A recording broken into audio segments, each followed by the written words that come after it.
امانت صرف چیزوں کی ہی نہیں ہوتی، امانت راز کی بھی ہوتی ہے۔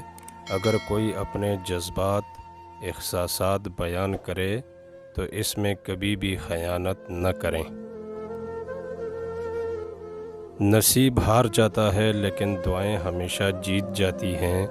بس یقین کے ساتھ اللہ سے مانگتے رہو، اللہ پاک تمہیں مایوس نہیں ہونے دے گا انشاءاللہ۔ خالق سے اچھا تعلق اور مخلوق سے اچھا برتاؤ مومن کی نشانی ہے۔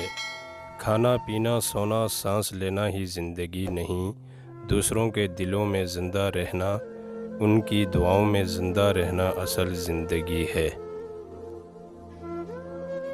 ناراض ہونے والوں کو منانے میں دیر نہ کریں، لیکن بیزار ہو جانے والوں پہ الفاظ ضائع مت کریں۔ جو لوگ واقعی ہی پرواہ کرتے ہیں وہ ہمیشہ آپ کی زندگی میں واپسی کا راستہ تلاش کرتے ہیں۔